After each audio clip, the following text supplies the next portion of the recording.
The battlefield is grim. Squires have died left, right, and center in service of the Black Knight, who continues to fight on with fists of fury. And this is like a Ben Affleck Batman level of like brawl fighting, where he's just like grabbing star blasters, crashing them into each other. Grabs one by the heel, swings him around his head, smacks 3 down. And beneath all of this, Squires are fighting to protect him. Just to keep things interesting, to make sure we get through all our sweet, sweet Squires. We are occasionally going to cut to the Black Knight on the field and see just how badly the fight is going for him. So I need you all to grab me the next 3 Squires from your fated clan who are going to die in defense of the Black Knight right now. And I need you to tell me what they're doing to defend him. We're going to roll some dice and see how injured he gets from all this. This could have dire consequences for all of continuity. God. So don't let the Black Knight die. That really fuck us. Let's see who is at his feet defending him against the oncoming Star Blasters. First and foremost, Smixer Banedoggle, with the skill to switch places with anyone and wielding a warhammer and wearing, let's say, like a potato sack with eyes kind of cut into it, but just with like the cinch around his neck.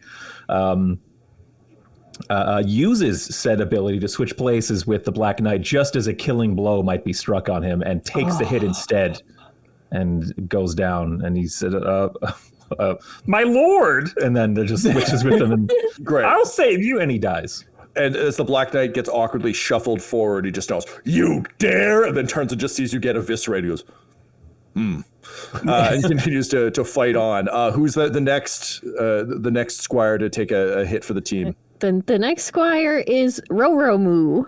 And she can make someone bleed no matter how dull her weapons. And her weapons are real silver butter knives from someone's grandma's silverware drawer. And she has a circlet that has little hooks on it that all of the knives are dangling in front of her face on. And so she's just skirting around in the underbrush, dangling away, but pulling them off and throwing them. And each butter knife just causes bleed damage, like damage over time, just all over the place. Amazing. And Adam, what else do we have? His name is Fire. Fire Stupendous. And he catches things on fire, but can survive being on fire. And he has the double-bladed scimitar. All right. So he's on fire, and he's kind of like just like touching people, and just like yeah. And but then another one of those orcs that does the dubs water on himself. He's like, "Oh, this battle's so hot," and he's just like pouring like this like whole bunch of water on him, which douses fire and puts him out. And when he goes out, his life goes out. And he's like, I'm fire, I need fire. And then he dies. Amazing. And the orc goes, "Oh no, I needed that water to quench my thirst." Okay, amazing. So I need some rolls to see how fucked up the Black Knight gets as a result of all of this. We need 2 from Smixer, the switch places Squire, 1 for your switch places, 1 for doing a thing. From Roro, I need 1 for doing a thing, 1 for throwing blades. And from Fire, I need 1 for being on fire, 1 for the swords, and 1 for doing a thing. So 3 for Adam, 2 for Del, 2 for Tyler. All right. Well, I was right that my guy died because I rolled a 1 and a 2. Very dead. Very dead. Deeply dead. I got a 6 and a 4. Hell yeah. 3-3-2. Ooh. All right. So Fire manages to keep people at bay. You can hear whispers from the Star Blasters who are marching, like, "Oh, the Squire Pyre, it walks among us." So the something good that happens is superstition begins to spread that the Squire Pyre has come back to haunt people. And with your excellent rolls, Del, Roro manages to duck under the feet of the Black Knight as he continues his rampage, just whipping out things that start making people bleed. Of course, to the Black Knight's eye, he is doing this and just yells, "Do you bleed?" Yes, as he just punches and tears people, fully ignoring the silverware flying from underneath. But you're contributing, and it doesn't matter if you get credit because you're a squire. That's right. And so as the camera pulls back up from the battlefield where the Black Knight battles for his realm and his life, with a couple of dead squires nearby he pays no attention to, and one that is helping that he also pays no attention to, we return to the one thing that could save him. His sword. So as you will recall, we're in a very special episode of Jesters of Ravenloft, SquireQuest, based on Goblin Quest by Grant Howitt. We are playing a whole murder of squires, and they are getting murdered right quick. As you will recall last time, you managed to infiltrate the Star Blaster's fortress in order to recover the Black Knight's sword, destroy the blast tower that is currently nuking your guys with a giant laser beam from a giant flaming eye that is green, so that it's legally distinct. And there is of course, the Black Knight needs his horse. He needs to be astride a mighty skeletal steed if he's going to turn the tide of the war. So far, we have Clan Banedoggle, Clan Moon, Clan Stupendous. We've had some dead squires. We had Vlad just get his head squished by the giant Star Blaster Starlossus, holding a cannon under one arm, wielding the sword in the other, giant ogre guarding the weapons. And our other two intrepid squires were thrown from their minecart as they slammed into things. So Burrito, you kind of blink the corn and lettuce from the bottom of the cart out of your eyes as you look around and you see Ratty Moo lying next to you. And as you approach, you see Mr. Squire, the rat, just like pushing on the side of Ratty Moo, trying to get Ratty Moo to sit up. But Ratty Moo is motionless. Oh no! What do you do? What do I do? And there's this big ogre. He has like a cannon. Oh yeah, right? yeah. And he's ready to fuck you up. He's not playing. He knows you're here to steal weapons, and he doesn't care for that. That's his one thing. Okay, and he's like, he goes, Mr. Rat. Wait, what's your name again? Sorry, is it Mr. Rat? Is it Mr. Squire? Mr. Squire. Mr. Yes. Squire turns and does like a whole like. Yes. Oh, of course. Yes. Apologies. Yes. Well, I have a plan where I'm going to fill this skin with burritos, and I'm going to throw it at the cannon so it can get stuck inside. But I need a pilot. Do you think you can jump on and make sure it goes where it's supposed to? And Mr. Squire salutes, which just says, "I'll ratatouille the fuck out of that thing for the Black Knight."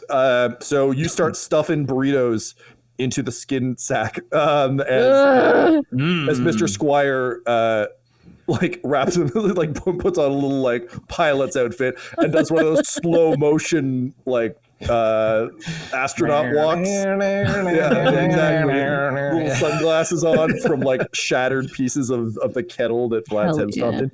However, as you're stuffing burritos rapidly into the sack, of course, Starlossus starts to like clamber forward, big thumping footsteps bouncing the dead bodies of your compatriots.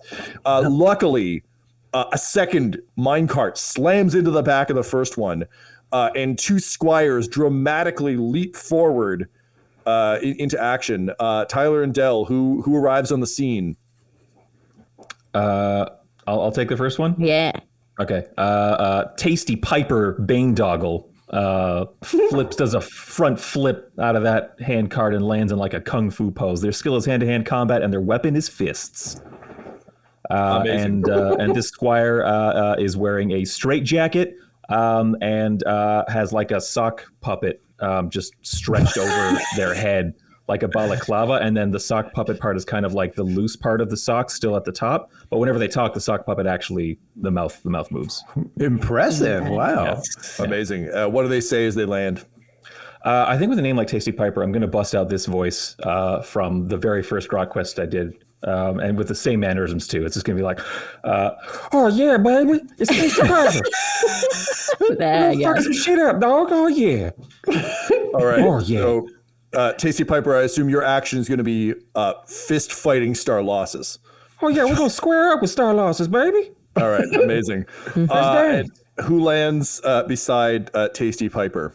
Del? Landing in a big pile is another squire. Their name is Queetamoo. And Queetamoo's ability is to smell cheese from a mile away. And they are armed with a cheese grater. But they are currently wearing a big, oversized aviator jacket that means that they are tiny inside of this jacket and just a cheese grater in a tiny fist on the end of a big cuff. Like Discount Shredder? Yeah. And then they use the non-cheese grater hand to scuttle across the ground and get to get underneath this orc with their feet. As the feet's moving up, it's just like swoop and a cheese grater underneath. Ooh. Cheese grater under the feet? Oh, Right off that foot cheese. shit. Just All gonna right. berate him until he melts. The only Just thing they slowly gonna get say, shorter. yeah. The only thing they say is just Amazing. All right. So this is an important moment for the squad. You know, you've swept in. Star Lossus wields the weapon you've come for. This ogre is big, hardy, probably too hard to kill without some kind of massive explosion. You know you've got to protect Burrito long enough for this ratatouille bomb to work. So let's get some dice rolls. So first up, let's go with Queetamoo. I think you sliding under is probably the first thing that happens from an action economy perspective. So you get 1 for going fast. You get 1 for having the cheese grater. I'm gonna say this guy has cheese on him, so like there's a desire to get in there. get the cheese. Yeah. I think that's all I'm gonna give you though. Perfect. So that's 3. Is it 3, 1 for doing a thing? Yeah. Oh, sorry, 4. 4. Yeah. You get 4. What could go wrong? So let's start there, and then we'll keep rolling. It's a 1, 2, 2, 3. Oh my god. Oh no! So you slide in, cheese grater raised, and you just run it as hard as you can along this ogre's foot. But you know he walks around barefoot all the time. He's got those big calluses. Really, you just gave him a pumice stone.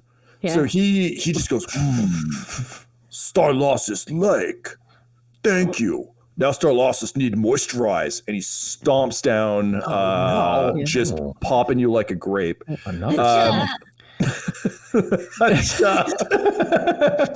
Amazing. So you explode, having done nothing to stop Star Lossus. In fact, passing a -1 on to Tasty Piper. Tasty Piper. Yeah, baby. Mortal Kombat. How do you attack Star Lossus?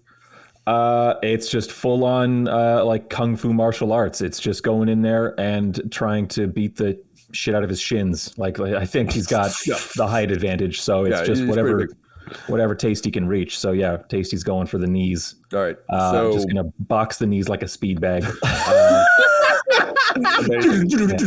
Yeah. So you're doing a thing. You're good at hand-to-hand combat, and you're using your fists. So that's a big old 3. All right. Rolling it. Here we go, baby. Oh yeah. Oh no. That's a 2. So he's but also a 4 and a 6. Ooh, all right. All 2 right. in there as well. Well, except unfortunately, because Carrying over a minus. Queetamoo rolled so badly, that's a -1 to everything. So you still get a success. Okay. But your something good becomes something bad, and your wound becomes a more grievous wound.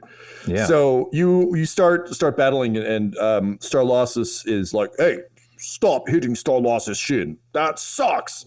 And we'll see exactly how you go down once we roll Adam. So Adam, you're like you see one person fails to distract it all, but at the very least, Tasty Piper is Dougal. Oh. Tasty Piper Boondoggle is getting in there, messing shit up. I fucked up again. I don't care. Stuffing the burritos. Mr. Squire is aboard, and as you go to load it into your burrito launcher, a strange thing happens that you've heard tell of but have never experienced yourself. The mists rise up around you. Oh no! And this will be a spooky success or a fearful failure. So you're going to roll a d6. On a 1 to 3, it bad. On a 4 to 6, it good. So You got this, Adam. Yeah. All right, let's see. 1. So you stuff the burrito bomb into the burrito launcher, and you raise it up. Mr. Squire gives you a salute, and then kind of like ducks down, crouches down over the bomb. What do you say as you launch it? I have a good feeling about this, Mr. Squire. Let's do it. So you pull the trigger, or you squeeze the burrito, and all the burritos inside explode forward. The skin bag was perfect for a suit, but a terrible satchel. And instead of launching it as a bomb into the cannon mouth, it's like shrapnel goes off, and just superheated burrito bits fly everywhere, shredding Tasty Piper, blowing off both of your arms. And splattering ineffectively against Starlossus, who is far enough away that it's cooled by the time it hits him. So you fall to the ground, arms blown off, your own namesake having betrayed you. What are Burrito's dying words? Tu burrito. Then he dies. Incredible. So you're down. Tasty Piper is down. Queetamoo is down. We got a full party wipe. Wow. So everyone is down. That sucks. Starlossus laughs like a video game villain when the continue screen is going. It's like and he starts reloading his cannon when all of a sudden his toe hurts, and it's not from a cheese grater, and he looks down, and a burrito-soaked Mr. Squire has bit his toe, and then flips 2 little ratty middle fingers up, and Starlossus just shakes his head and lowers his cannon, when all of a sudden he's interrupted by a heroic call as more Squires clamber out of that second cart, who arrives to protect Mr. Squire and defeat Starlossus. What number are we on? I think we're on I'll take number 11. Okay. Oh my God, this is a whole name. Karnak Bronze Scale Banedoggle emerges with a special skill called Drunken Dodge and a weapon of gauntlets. And says, well, he's got gauntlets and his what has he got for a head? Paper bag, just a paper bag, like that one Spider-Man comic where he needed his mask and he didn't have it. Just a paper bag. Yeah, with like a scary face drawn on it. And he'll say, "Not so fast, big guy. You got to deal with Karnak Bronze Scale Banedoggle and his gang. Come on, everyone!" And he's gonna run in there. Amazing. Yeah. So Karnak leaps out. Who else jumps out? And I guess the next one is Biscuit Meniscus Moo, a squire that is able to throw their voice, and a weapon that is a megaphone. And Biscuit Meniscus Moo has a helmet that is cone-shaped and then pulls up a megaphone to the cone shape, so it's just double megaphoned. Incredible. All and right. they say, "Not our boy, Tasty Piper, woo!" This is the first Squire to mourn a previous Squire. I like it. Everyone else is like, whatever, the fuck those guys. Amazing. All right, Biscuit joins in, and who arrives from Clan Stupendous? Haley Tozy Stupendous, who has, I'm not sure which one is the weapon or the skill, because the skill is bad breath. Okay, bad breath and blowgun. Amazing. So they have which would blow bad breath. I would think. Yeah. It's like a poison weapon. Yeah. So it's Haley Tozies is almost like a Tiny Tim kind of character, and the song and the Home Alone song, like la, la, la, la, plays, and Haley Tozies kind of comes in on a crutch, and it's just like, everyone, we just need to calm down and stop all this fighting. Okay, so it sounds like from an action perspective, Haley Tozies is going to attempt diplomacy with bad breath. That's diplomacy with our losses. Karnak, it sounds like you're going to fight Starlossus. Karnak is going to try and distract Starlossus. So just be like a moving target. Yeah. Yeah, great. And how about you, Biscuit? Biscuit Meniscus is going to throw their voice. And so there's just this moving voice coming from behind the orc saying, "There's so many of us back here." All right, we have our plan. We're going to distract. We've got a double distraction. Yeah. To perhaps save Mr. Squire from immediate cannoning. And Haley Tozies, the smallest and mightiest among us, who reminds us to keep Christmas in our heart all year round, steps up to attempt to sweet talk the giant murder ogre. Right. And we'll see how that goes after this break. Yay! There is a small tinkling of bread knives as Ro finally falls, but the Black Knight cares not, stepping into the heirloom knives, stomping forward, punching through a chest, ripping out a heart, throwing it in someone else's face. At this point, there's only one Squire at the Black Knight's side. Which of you wants to be that Squire? I'll do it. All right, great. Who is at the Black Knight's side? I guess it's number 14, O'Brennan Stupendous, who is he's a drunken monk / melee is his special skills, and it's a broken beer bottle is his weapon. Great. What is he? My Irish heritage fears to ask this. What does he sound like as he fights? Oh, don't worry about it, that Black Knight. I'm going to you just put him over here. I did.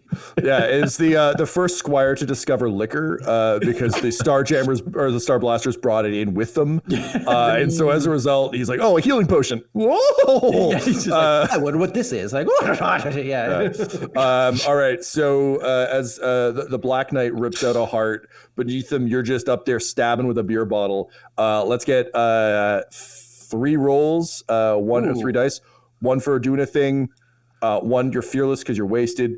And 1 for using a broken beer bottle as your weapon. All right, here it is.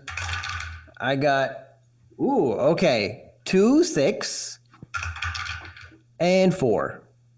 Wow. All right. Wow. So just stabbing away, and combined with the bleed damage from all the knives that have been thrown, just like leaving broken glass in a lot of these Star Blasters is a big problem. And so, as you're doing this, eventually you fall forward, just stumble, during your drunken monk fighting style, drunken master style. But like when Jackie Chan's doing it, there's not someone twice his height stomping around in gauntlets behind him. So as you stomp, the Black Knight just squishes you into the mud as he walks past. But everyone is starting to give him a little bit of room. You've bought the Black Knight some breathing space.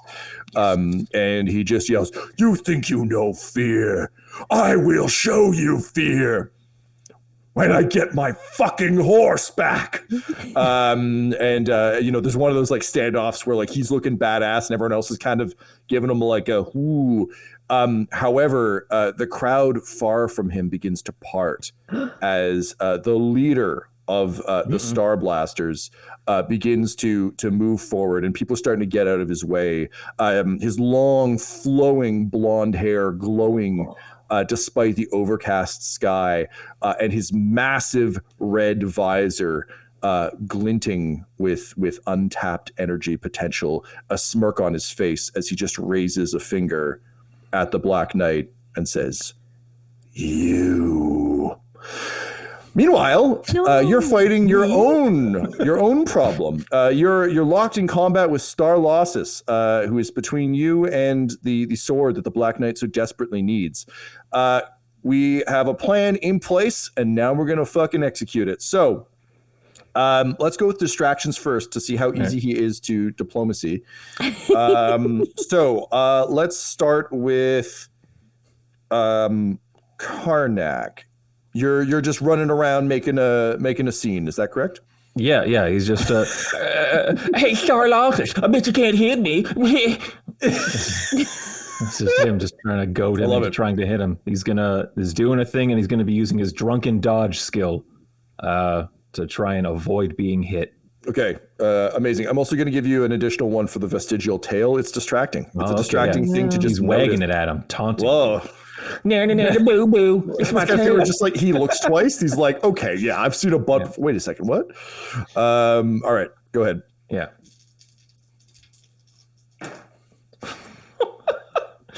Oh, goodness. We have fun here. Oh no, these are actually, sorry, you know what? I thought these were worse. 2 4s and a 6. I thought the 4s were bad. No, the 4s are something good. Okay. So yeah, he is he's looking at you. He has to keep looking over his shoulder to do it, and he's a giant, like, beefy ogre. So it's not like he could just like turn his head full. He's got to do the Michael Keaton Batman turn. So he's like, hey, come back around. Star Lossus want to see fun dance.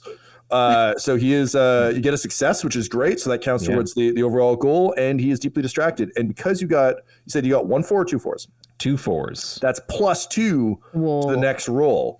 Nice. Which is pretty rad. So let's see, Biscuit, you've got a +2. All right. You are the strongest squire to ever take the field. All right. So you are using your megaphone. Yep. And voice throwing. Your voice throwing. And you're doing a thing. So that's three dice. I'll take it. Oh boy, that +2 came in handy because I had a 3 4 5. So that means I have a 5 6 7. Holy shit. Yeah. He starts looking around like, voices, the voices, so many voices, so many dances, so much distraction. And with I'm not even that drunk. Yeah. Halitosis, I'm not even going to make you roll. Enough successes have been levied, but I do need to hear how you convince Star Lossus to hand you the sword. Okay. So he reaches in his, I don't know if I can do this. He reaches into his pocket and he's just like, here, I have a turtle dove. I have one and you have one. As long as we each have a turtle dove, we'll be friends forever. Why don't you give me the sword in exchange for the turtle dove I gave you? And a tear rolls down Star Lossus's cheek, and he says, "You know, back when Star Lossus was famous singer, Star Lossus not have a lot of friends. Now Star Lossus travel with murder band, come here to make spa in Happy Town, invade, kill, destroy. But where room for friendship? Where room for love in heart of Star Lossus? You have taught Star Lossus valuable lesson. Friends forever. I take turtle dove, you take sword, I keep cannon. Now we are friends, and I will seal it with classic ogre ritual." And he goes to spit in his hand, but he realizes that he's out of spit. You know, he hasn't been hydrating. So he goes, this problem. Oh, hang on. Got idea. Tyler and Del, each of you roll a d6 for me, please. Mm-hmm. I rolled a 4. I rolled a 6. Turns around and grabs Karnak and just crushes him between his fist like a ripe tomato. So his hand is slobbery enough for a spit handshake. And then reaches out a hand to you, Haley. Okay.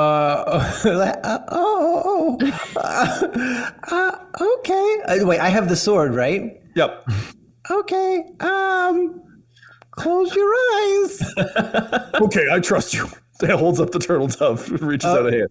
And then like, no. starts playing as I just disembowel him. It's like, oh.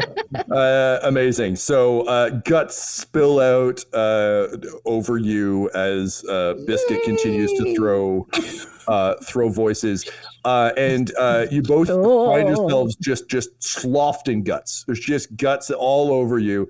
You're tangled up in guts, like the Dylan song. No, not Dylan. Shit. Oh, Ace of Base. Yeah, like Ace of Base song. Yeah. Tangled up in blue. Yeah. Famous Ace of Base song. Fuck. Anyway, you find yourselves just tangled in the guts, and you've got the rest of your clan just like giving you the like, throw it to me. So, like some incredibly grim, dark lady of the lake, Halitosis, you hurl the blade and it arcs through the air. I will point out, Biscuit and Haley are still alive, but they are effectively out of combat because they're stuck in guts. The blade flies through the air and lands in the hand of Tyler. Who's your new squire? Well, that's Attaboy Banedoggle. Great. Attaboy. Yeah. Attaboy. Yeah. Attaboy Banedoggle with the ability to fit inside any 8-inch hole, specifically noted here in parentheses, raccoon style, and wielding a weapon of a flail. Oh. Yeah. Right. So you got a flail in one hand, sword in the other, and you start to run. You've got the blade. Who is with you? Who are the two squires over your shoulders? As the next sort of part of the relay race begins to run away. All right. Next out is Bigaloo Bob Moo, who is good at being clumsy, but in a successful way. And also carrying weapons, which are a bunch of goblin heads. So it's just a long string with goblin heads, going through the mouth, coming out the back of the head. And they're just on a long string with a knot at the end and dragging that along, So, and Bigaloo Bob's like, yeah, for the Black Knight. Amazing. That's the best because I was doing that voice too. I hadn't said anything, but I was going to do high pitched voice also. So yeah, Attaboy whose face and whose head is obscured in this case by just a larger human skull, just a big real actual skull over his head. Is like, yeah, for the Black Knight, yeah. Amazing. And Adam, who from Clan Stupendous do we meet? Sally Sue Stupendous, whose weapon is a cast iron skillet and is good at cooking, of course. Oh yeah. And what does she say as the other two squires are yelling praise for the Black Knight? She's like, oh yes, let's cook up some trouble. Amazing. Yeah, With this, I point to my cast iron. So with sword, flail, skillet, and just a big old sack of goblin heads, you begin to race towards the front, towards the Black Knight, and towards his salvation. But will you arrive in time? We'll find out after this break. Ooh. Meanwhile, inside the blast tower, an intrepid murder of squires has broken off from the main group.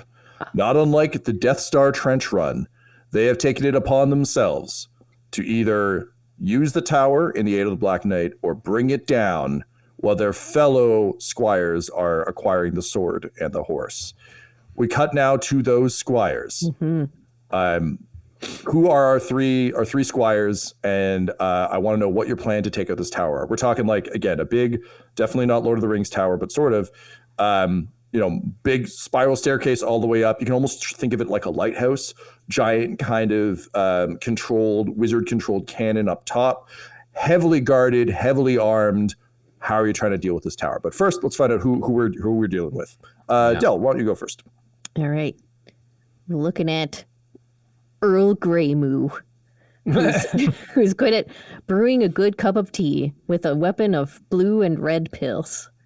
So Earl Grey Moo, looking up at this tower, it's like, what's the best way to defeat a tower? It's from within.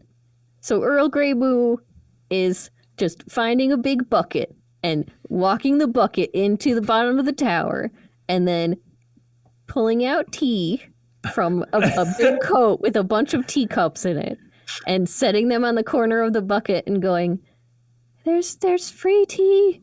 Have some free tea." But all of the tea has pills in it, so it's drugged tea. You know, so that people manning the tower can, it's like free. Take some free. Mom always said, there. Never trust It's really bucket good. tea. It's Take hot. the plunge. All right, who else is assaulting this tower? Can I be 19? I like for this it. name. Go for it. I am Tyrannus Artois Stupendous. I have my special skills are sadness and ultraviolence, and I have a long sword and a shield. So I guess I'll if there's like a staircase, I'm kind of reminded by this I'll just steal it from the Tick, but there was this like Punisher parody, and so he's just like constantly crying, just like tears flowing down his face. He's just like, "All right, it's time for us to take out the tower. Why didn't you love me, mother?" And he'll just like run up and being like, like crying and screaming as he's just like constantly stabbing and blocking. Okay, so you're gonna try and murder everyone who's coming down for tea, and then whoever survives will drink poison tea. All right, cool. And Tyler, who is helping this team of entirely stable squires? Bringing up the rear is Stephen Baindoggle with a skill of sneaking and a weapon of 2 daggers. Stephen Baindoggle has on his head, encapsulating his head, a cracked and broken disco ball. So it's just multifaceted mirrors sphere that's just like clearly cracked where he's kind of worked his head into it. Cool. Yeah. And where Earl Grey is drawing enemies down to the base of the tower with free tea, and Tyrannus is charging up the stairs. Stephen wants to basically go up the opposite side where there are no stairs and scale the outside of the tower, sneaking up, digging into the facade with his 2 daggers. And he's going to say, well, all righty, team, it's time for a little bit of sneakies. We're going to climb up the tower with our 2 daggers, and we're going to see what's up at the top there, baby. It's another person who says baby, I guess. That's I love it. down.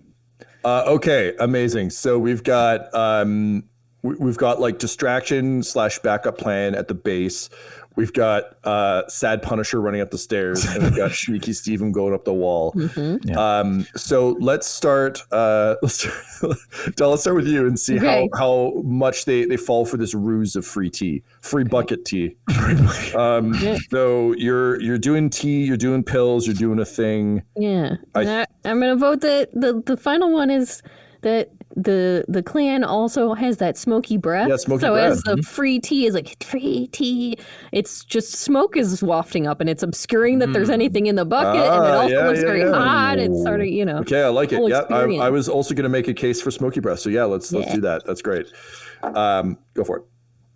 All right, we've got a 6, a 4, a 4, and a 3. Shit. Ooh. Pretty good. So the 4 and the 3 knock each other out. That's 2 successes. So you hear from upstairs being like, "Oh man,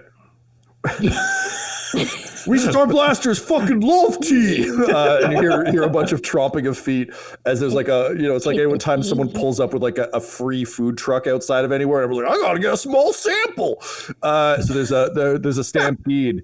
And as they're running down, Tyrannus Artois, you hear that stomping of feet, and it reminds you of all the times your mom just stomped out of the house and left you alone as a squire. Of course, you didn't have a mom; you were born in an egg. But like you can imagine what that's like. You've heard the stories. So you rush up like long sword and shield out. Let's roll yours, please. Okay. So what? 1 for doing a thing. Yep. 1 for weapons. 1 because I'm wearing a monocle, so I can really hone in on where I want to stab. Targeting monocle. Yeah. Yeah. Great. Yeah. You're like Enzo in when he's in Matrix. A 4th because I'm excitable. Yeah. I'm excited to stab them, and a 5th because I think I picture them as my mom. Yeah, you've tied your sadness into it. So walking away. It's like you're off to see somebody else's baseball game. And then I just and I go to town. Okay, amazing. So you're rolling so many dice. Let's see what fucking happens with this. All right. 3, 4. 6, 4. 4. So much 4, good. 6, or 4. So much good happens. Yeah, you're just running, just knocking people off the stairs. It's that classic like Errol Flynn thing where it's just keep knocking people. Meanwhile, downstairs, Earl Grey, you're just sipping your tea through your smoky breath as bodies rain down from the sky. But at the top of the tower, the wizard who commands the eye, she kind of like looks down and hears all of this. And takes her hands away from the laser tower and begins to summon, like she brings her arms from up high just slightly lower and starts doing the Goku summon a ball, spirit bomb thing. But she's summoning a fireball above her head, and just says, "I've missed bowling back in space," and she's going to prepare to roll this fireball down the spiral staircase. Which brings us to Steven, who is riding a ton of +1s from all the something goods, stabbing your way up the wall. It's time for some sneaking. And it's, you know what, you're finding it's actually like you're really in the zone. It's easy to sneak when there's so much mist around you. But wait a minute, aren't you most of the way up a tower? And doesn't that mean that mist shouldn't be here? The mists rise, and we're going to have yet another... Yep. Spooky success and or fearful failure. So, Tyler, roll it. It's a 3. Oh. Sorry, gang. Oh, no. You paid so much good stuff forward, and I rolled a 3. Well, the good news is... The next Squire can have it, maybe. Yeah, so time for some sneaking. Yeah. And just as you go to reach the top, your disco ball slips. And it just falls a little bit further onto your head. So you miss with the knife, you scrape along the side. It blasts out disco light, it reflects off the fireball. She looks out and says, "Oh, here already," and just flicks a little bit of fire off, which just ignites you, blows open the disco ball, and you fall a beautiful flaming ad for my other Twitch stream, I guess, from the tower. Just a flaming Stevem drops from the sky. What are Stevem's last words before he hits the ground? His last words before he hits the ground were actually before he even falls. He announces his presence by speaking out loud, giving the wizard plenty of time to notice him and shoot him. Just like, "Oh yeah, bet you didn't expect a sneaky Steven coming up the tower with the sneaky daggers. Well, here I am." And then then he gets hit with fire. So then she throws the fireball down the stairs, and because indeed this is a bad roll, Tyrannus, as you're murdering your way up the stairs, fire just rolls down towards you. What are your last words? Mother? And the mother ball rolls through you. And Earl Grey, you look up from your tea just as the fireball rolls down. What are your final words? Oh, too hot. And it hits the bucket of tea and explodes. And the wizard cackles from atop her tower before realizing she just die-harded the bottom floor of this tower. And not unlike knocking out the bottom Jenga block, the thing just chunks down a bunch and then creaks. And she goes, "Oh shit, my horoscope was right," as the tower collapses and explodes. And out of the rubble, through the smoke, leap our 3 epic heroes who made it through the last one. We got Attaboy, Big Lou Bob, and Sally Sue, carrying a sword, running through the collapsing tower like a bunch of heroes. Yeah. You ready to do it for the Black Knight? Yes, let's go. Yeah. Got to do it for the Black Knight. And you are charging towards the horse paddock. Now, the horse paddock is heavily guarded, and the 3 of you arrive to find a number of squires, just in the last throes of combat with the wardens who were trying to break the horse inside, the skeletal horse that refuses to be ridden by any of them. So what I need from the three of you are super quick. I'm gonna cut to you and you tell me how this character, what they say and how they die. So Tyler, your guy's fighting two wardens with whips who are just like whipping away at you. Who is your squire who dies just before our heroes arrive? This is going to be Batsy Banedoggle, whose special skill is comedic timing, and their weapons are funny gummy bears. And that manifests as them thinking that they have an even chance, even odds against someone with whips. And he just goes like, ha ha, gummies, and then just gets lashed in half. Amazing. All right, Adam, who your squire is dodging as arrows are just raining down on them from snipers in a tower. Who goes down? Robert Girlyman Stupendous. His skill is choosing emperors, and he has an anime-sized sword. So I guess he's like, yeah, you see the size of the sword? The sword is so huge, I bet you can't even lift it. You'll shoot your little arrows, they're not as big as this. And then just pincushion? Yeah. Amazing. All right, and Del, who is the other squire who goes down heroically battling at the paddock? The last one is Dazriel Moo, who their strength is flatulence full of joy and strength, and they have hammers. And they are just swinging around a hammer, but then every time it's too heavy, and they kind of bend over, and then it's like a little toot, and they're like, oh, and then distracted and destroyed. Oh no! Oh, just gets decapitated. Like, aren't I a stinker? And then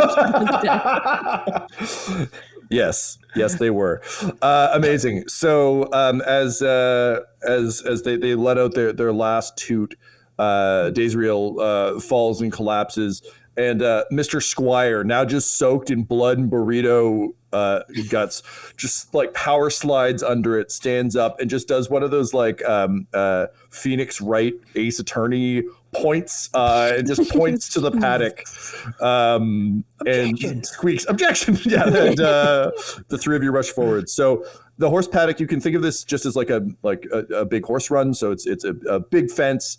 There's a bunch of guards around it, and there's 4 towers with snipers who are firing at these squires. That said, the guys who just died are creating a tremendous distraction for you. So the question falls to our 3 POV heroes: Big Lou Bob, Sally Sue, and Attaboy. How are you going to get this? How are you going to get this horse? Attaboy wants to squeeze through a gap in the fence to get into the paddock, and we'll that's one thing to do. So I guess, squeezing through to get closer is the thing that he wants to do. Yeah. Great. Sounds good. I'll use my skillet to kind of cover everybody. So like I'll run next to Attaboy and cover so the arrows can bounce off the skillet. Yep. Shield skillet. Amazing. yeah, and then Bigaloo Bob is running in there with all the goblin heads, and they curl up into a ball and release all the heads, and then roll along the floor in a little ball, and all the heads rolling. So it's just shenanigans underfoot to trip up all you guards. Like, all right. So let's start with that, because that's some delightful bullshit. You unleash a bunch of goblin heads, and honestly, you've always dreamed. Sorry, forgive me. What's this character's name? Sally? Bigaloo Bob. Bigaloo Bob. Bigaloo Bob. You've always dreamed of being able to you always carried the heads, knowing you'd one day need them. And as you hurl them and roll forward, you're living your best life, which of course is only improved by a swirl of mist as you and the heads roll forward. It is yet another chance for a spooky success or fearful failure. We're gonna see how good bowling is in Ravenloft, just like the lady in the tower. It's a 2. Oh, bad bowling. So you roll forward, and as you do, the horse just immediately like looks down and sees all these rolling objects, and its skeletal eyes alight with fire, and it just shakes its head and lets out fiery breath, torching all of these heads. You know, like horses don't like mice or whatever. So it just like burns them all up. Unfortunately, you are. Do they like mice? Are they friends of mice? I don't know. I don't know horses. Anyway, this one burns up all the goblin heads, and unfortunately burns you up as well. Oh no, Rumble! Why?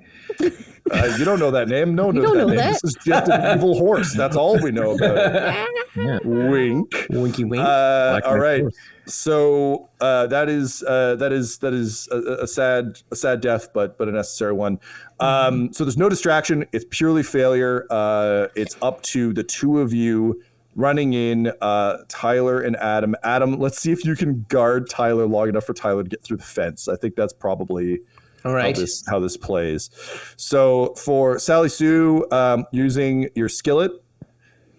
You're excitable, so I think that would like help you knock things aside, and you're trying to do a thing. So I'm going to give you 3. Okay. And I'm cooking up trouble. You're cooking up protection. Okay. All right. 3. All right. Okay. Actually, you know what, Adam? You're also bracing, so I'm going to give you 4. Yay! Yep. All right. It's back, baby. Ooh, 2, 4. 4, 3. Oh, that's all right. So you hold up your skillet, and it's just like one arrow tings off it, and you think you're good, but they launch a bunch, and it is far too small. So the rest of them just like pincushion you and kind of fly past you. And what is Sally Sue's dying words? The first one hits the skillet, and she kind of like brings it down, looks at it, be like, not even a scratch, and then like, and then just like full of arrows. Amazing. So down you go, and now it's all down to you, attaboy. You're carrying a sword and a flail, and trying to squeeze through a fence. So let's get the roll, please. I'm gonna say 1 for doing a thing. Yep. Special skill of squeezing through spaces, raccoon style. Yes, very good. Yep, I think that's and I think that's it. That's what you got. Yeah. It's a 2 and a 5. Okay. So you managed to squeeze through the fence. How does attaboy die? Oh, just the arrows hit him on the other side of the fence. just like, yeah, I did it. Yeah, I made it. All right, guys, coast is clear. Looks back, everyone's dead. Oh, looks forward, arrows, and also just into the wall. Yeah, amazing. So a cry goes up from the guards. However, they're also panicking because the tower just came down, which is really bad news. And in those moments, the horse goes and kicks a fence angrily and stomps around, breathing fire. The handlers are kind of holding back, which means they don't notice as the gap that has been made wider by attaboy sneaking through is used by 3 new squires. We're getting down to it, folks. We don't have that many squires left. So who are these? You still got to get sword and horse to Black Knight, who enters the paddock to try and mount this majestic skeletal steed. I'll take 24. I'll be Buddy Banedoggle. I like that. Buddy Banedoggle. The skill of breakdancing. Sorry, I'm writing down the name Buddy as if he's going to be around for an extended period of time. And his weapon is a butter knife. So Buddy Banedoggle boasts a breakdancer's grace and a butter knife. Okay, amazing. And what does he say and or do as he enters the field? What does he look like? Buddy, because he's a breakdancer, he's got a red tracksuit, and his hair is teased out so much that it obscures his face. So he's just got a huge teased out do. I think because he's number 24, I'm going to do number 24 from Venture Bros. So he's just going to be like, come on, guys, the way's clear. Follow me. We got to go. Amazing. So who answers the call of Buddy the breakdancing squire? Can I do? I'm just confused about 25. I know what the reference is. Do you know what the reference is? Well, I know who Paul Bettany is, but I don't know who Jeff is. So Go ahead, and I'll tell you later. It says Jeff, and then in brackets Paul Bettany. His skill is nudity, and his weapon is fiction, and his wit. Yeah. I don't know who Jeff is, but I'm just gonna I don't know. He's in a bathrobe. Yes. Oh, I don't think I've really seen A Knight's Tale. I don't know. Flick. I know. Well, I'm making up somebody else in my head. Go for it, man. So Jeff, who has his head is painted like the Vision, and he has a house coat on, and he's just like, oh, now I gotta do a Paul Bettany impression. He's just like, yes. Oh, so it's so hot. It reminds me of the story of Hercules when he fought the Hydra. And in ancient Greece, you fought in the nude, and he screams nude as his robe falls off, and he's completely naked, and he just looks like a marble sculpture, just beautiful, and his body just shines with nudity and sweat, and he's like, I'm unkillable. Incredible. And Del, who follows that up? Yeah. Well, following that up is a little squat lady squire, who her name is Felicia Nuttermoo, and her special skill is cooking for her dad. She's got a knife. She's coming out. She's got overalls, and she's got a big kitchen knife in her hand. She's like, all right, which cooking? Yeah. But he's popping and locking and does an electric slide to point we gotta go this way, hurry. So the three of you face down against Rumple Foreskin, the nightmare horse of the Black Knight, whose name you don't know. The horse looks at all of you with disdain and rage, assuming that you are here to also try and break it to your will. You got to get this horse and this sword to the Black Knight. What do you do? Oh man, Rumple Foreskin's gonna kill us. Canonically, you're just they're gonna kill us because we don't know that name. That horse whose name I don't know is gonna kill us.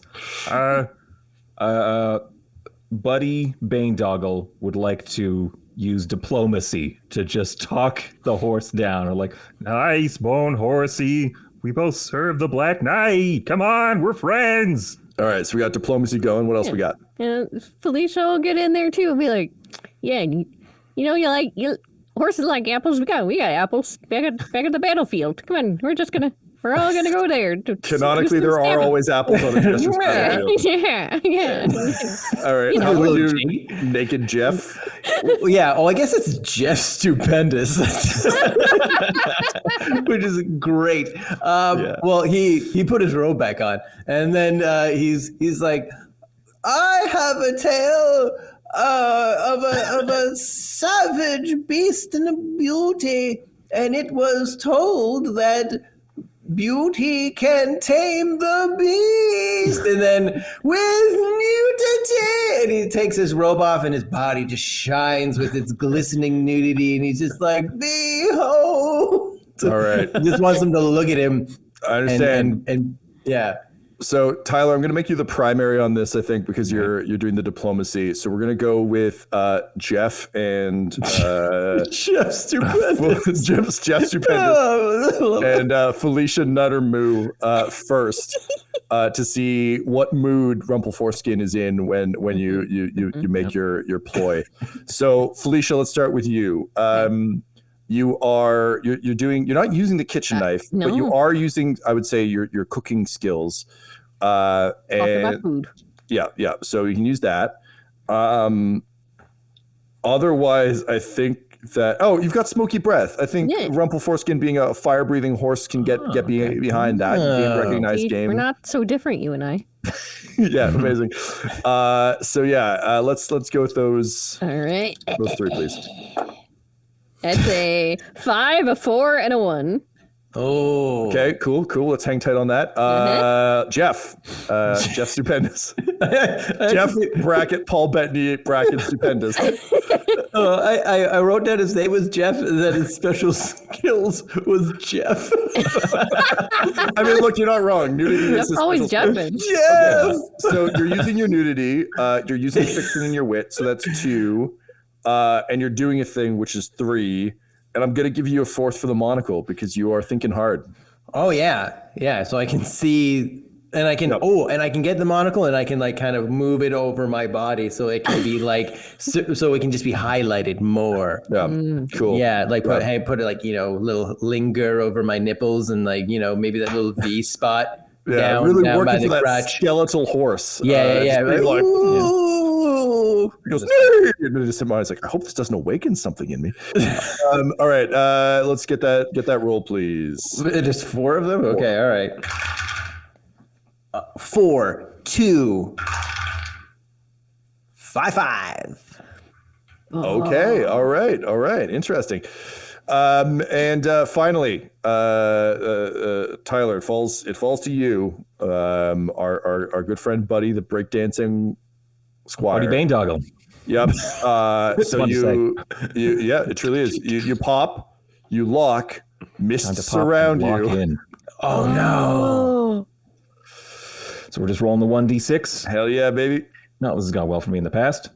And so it shall again. That's a 1. No. Okay. All right. Well, Thanks for all that advantage you pass forward once again, everyone. I shit the bed. So welcome. So, the horse looks down at these 3 fucking morons trying to convince it to do anything. It knows it will never find companionship in this hellscape. Never will it find heroes it can travel with. And with a shake of its head, it does the Lee Pace turn away from the Hobbit movies, where it's just like the really disdainful elf look away. And as it does so, arrows just rain over it from the guard towers, who've seen the shine coming off of Jeff, have seen the glint of the knife, and have seen the red breakdancing, and just absolutely annihilate the 3 of you. That said, there is one Star Blaster in the tower who has tears pouring down his face. He has seen he's never seen a more perfect chiseled body in his life, and getting that tiny magnification of all of it was really what put him over the edge. And he just says to himself, what is grief if not love everlasting? And he just turns his cannon on the gate and he blows it open, and the horse sort of looks up, shakes its head and like, what the fuck, man? And starts wandering out of the paddock, just in time for the final 3 squires to grab the sword remarkably well and leap astride the horse. So who are our final 3 squires as we enter the final mad dash to save the Black Knight? I'm getting in there then. I'll take it's time for Puddles Moo. Puddles Moo, really, really good, able to help people move furniture, and they got a screwdriver in hand, and had just been leaning down, being like, I could maybe unscrew this gate, and then boom, and the horse is free. So like, oh, I'll be Atreus Stupendous, whose specialty is acid splash, and the weapon is acid splash. Amazing. So, wait, where am I? You're running along beside the horse paddock, as like it's basically one of those like jump on the moving train things where it's like Rumpleforeskin is taking off towards the field, and you guys grab the sword and you're running alongside and then leaping up astride the horse. Oh, we're riding the horse. Okay, yeah, all right. Ride the horse. Yep. Oh, all right. Well, I'll I'll try to ride the horse and just be like, "Foof!" I didn't think of a voice. It's like, "Oh, hello then. Let's go get you back to your daddy. How's that sound?" All right, and Tyler, who's our final squire? Final squire coming in is named Tom Baindoggle, wielding a weapon of a D20 with the skill to create any scenario that works in his favor. Powerful skill for a powerful, handsome-sounding man. What stupid thing is he wearing on his head? It's going to be a tube television that for some reason still has power. So it's just like a character in Saga? I guess. Yeah. Tube TV, and it's just the color bars. Amazing. That's oh my God. I love that. All right. So it all comes down to this. You have a mighty steed. You're charging across the battlefield. However, to get across the battlefield, you must stay atop Rumpleforeskin and battle off all of the Star Blasters to reach Thelonious Marks, the leader of the Star Blasters, who's engaged in combat with the Black Knight and kicking his ass with optic blasts. No. It is looking bad. There's a lot of like the gauntlet protection going on where the Black Knight's kind of cowering under, not cowering, but like, using his guard to try and stay alive. It's just blast after blast. And it all comes down to this, the mighty last charge of SquireQuest. So what do you all do as you cross this battlefield? I am going to need some successes or things are going to get real fucking weird. So what are you trying to do to... And Jesters never happened. To make your way there. So you are all going to be charging across the battlefield atop Rumpleforeskin. There are enemies surrounding you. What do you do to try and reach the Black Knight? Tom Baindoggle would like to use his skill of creating any scenario that works in his favor and allow his two companions to roll his D20 in lieu of a D6. Interesting. Okay. Well, I got one of these left, Tyler. So the mist surrounds you. Oh. That's a like different baby. Tom creates a scenario in his favor. Let's go for our final spooky success or frightful failure to see if your compatriots can roll with advantage in their quest. In case this fails and I die, I should just pick a voice for this guy so that he can be heard at some point. So he'll just say, Colonel, and then he's gonna roll Metal Gear. That's a 1. Oh no! Yeah! Echoey death sound. Yeah. So you take your hands off the horse to raise your D20, and then Rumpleforeskin like stomps a guy to death, and it just bounces you, and you just up into the air, raising your D20, making your echoey. Otacon! Yeah, and thinking of your one true love, the Squire Otacon, you fall away from the horse and to the to your death amidst the Star Blasters. Well, good game, everyone. I'm out of Squires. Atreus and Puddles, it's up to you. The two of you ride atop Rumpleforeskin on a desperate march. What are each of you doing? I guess I'm on Rumple. Yeah, you're both on Rumple.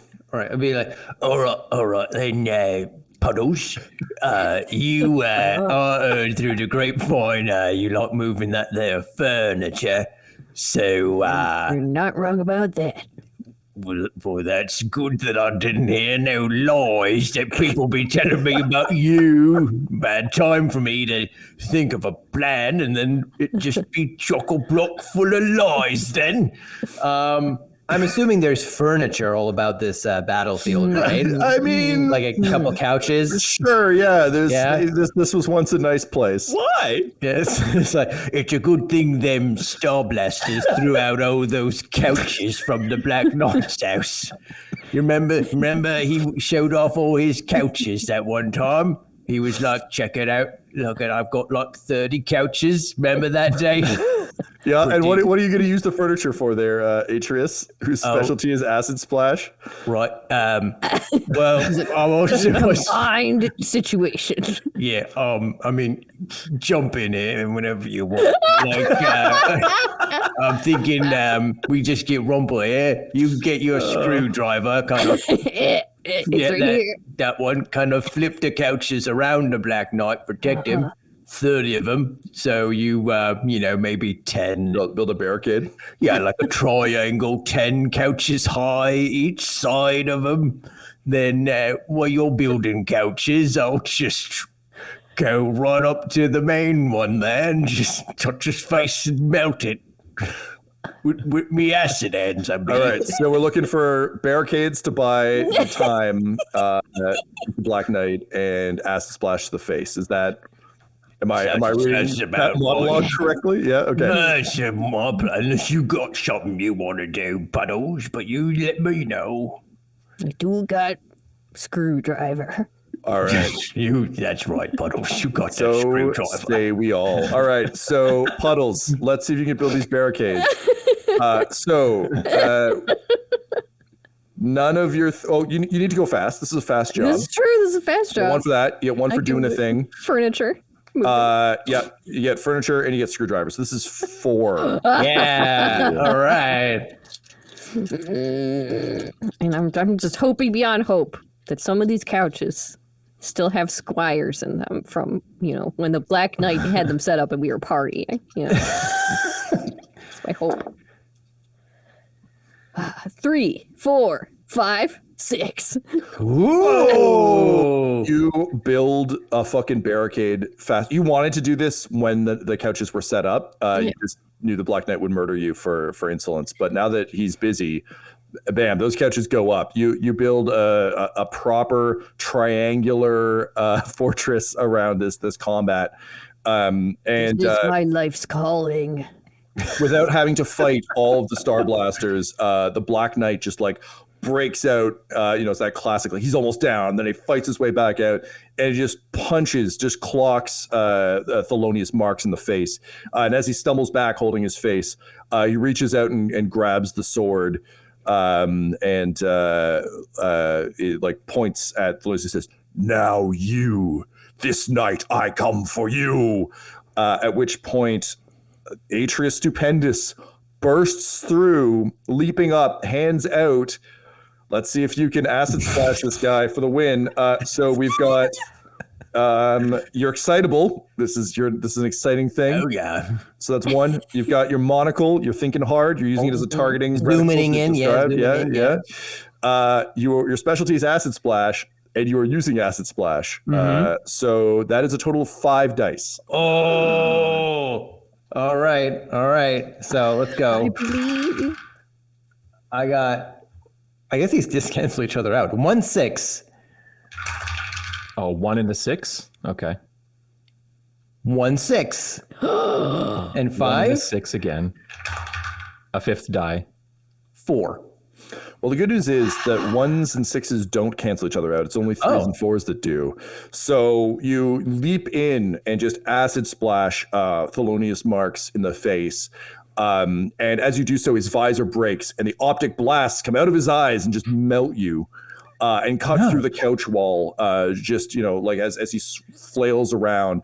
So blows your head open. There's probably a monologue there, but we don't have time for it. Head explodes. Corpse falls away. You watch your life's work go up, but as the couches fall, the Black Knight rises astride Rumple Foreskin, and he just rears back with his sword up, says nothing, and slashes Thelonious Marks in half. And suddenly the tide of battles changes. Squires pour out of couches, pour out of just every direction. They can see the Black Knight astride his horse, and seeing that is all they needed to rally. And he is just cutting a murderous spree through these Star Blasters. And soon, after untold carnage, peace falls on the battlefield. The Black Knight, having regained his realm entirely on his own. First try. However, in a rare act, the Black Knight rides over and looks down to you, Puddles Moo, and says, "You have done well this day. You I shall call now my Dark Rider, and I shall make you a deputy in my army. You shall be a DR deputy. When the need rises, I shall summon you, and that need will rise soon. Happy Town has been happy for too long. I sense we must strike yet again." Puddles Moo, what do you say to your lord? Well, shucks, thanks. And with that, he turns and rides off. As Puddles Moo, you look upon the battlefield, the sole surviving member of Clan Moo, prepared to carry on the legacy of the Bane Doggles, the Stupendi, and the Moo, which you do several days later. When the Black Knight calls for an assault on Happy Town, you rush in your new armor, shield in hand, with your curved blade. And before you know it, some guy in a Chippendales outfit jams an arrow through your eye. And the legacies die as the heroes rise. But that's a tale for another night. Yay. Thank you for playing SquireQuest! Never-ending story. That's the end of this episode, listener, but next week you could become a watcher and affect the Jesters' adventures by joining our Twitch stream, which happens every Wednesday night at 8:30 p.m. Eastern Time. That's Toronto time. If you join our Twitch chat, you can give the cast magical items, name NPCs, and decide the events that shape Ravenloft. So, catch up on the story, follow Dum Dum Dice on Twitch, and join our weekly stream right away. This special episode of Jesters of Ravenloft features the voices of Tyler Hewitt, Adam McNamara, and Borovic, alongside guest dungeon master Tom McGee. This episode was edited and mixed by Laura Hamstra, and Jesters of Ravenloft's artwork was created by Borovic at delborovic.com. That's DELBOROVIC. Our theme song is Dark Mysterious Halloween Night by Sound Gallery by Dmitry Taras, and our ad breaks use the tracks No Control and Chiefs by Jazzar, JAHZZAR, whose music is available at freemusicarchive.org. For all things Dum-Dums and Dice, including merchandise and how to join our Patreon, you can visit dumdumdice.com or find us on social media at dumdumdice. That's DUMBDUMBDICE. Now get out of here before the mist gets you too! Dum-Dums and Dice has to give a special thank you to the supreme beings of our Patreon at this time: Christopher Little, George Dolby, Richard Cranium, Gavin and Abby McDonald, Logan, Fire Unfriendly, Grandma Likes D&D, Alan, Stabby Stranger, Glitch Trick, Flynn1138, Alarain Okapi, Schrodinger's Pepper, Madre de Gatos, Lady Maiden, Garbo Ape, Locke, Sam Schaefer, Waffle Marine, Dagger Rain, Rob L, Dia De Los Hoodless, Squishy Werewolf, Remy, Funky Head, Nomad, the Wise Paladin of the Badlands, Accent Therapeutic Services in Florence, Kentucky, Lael, Shulzari, The Long Family, Jordan Oliver, Richard Wright, Brittany Fenwick, Alex Parr, Old Man Mojo, Dragonfly, The Body Barrelers, Megan Werner, A Man Out of Time, Curtis at FingerTechRobotics.com, Panda24NN, Shendra D, Your Homeboy Bones, The Gator Family, Ellis Hatch, Odigenous, and Jill and Noel LaPlante. If you want your name to be added to this list, you can join our Patreon too at patreon.com/dumdumdice. Thanks to them, and a little bit of thanks to you.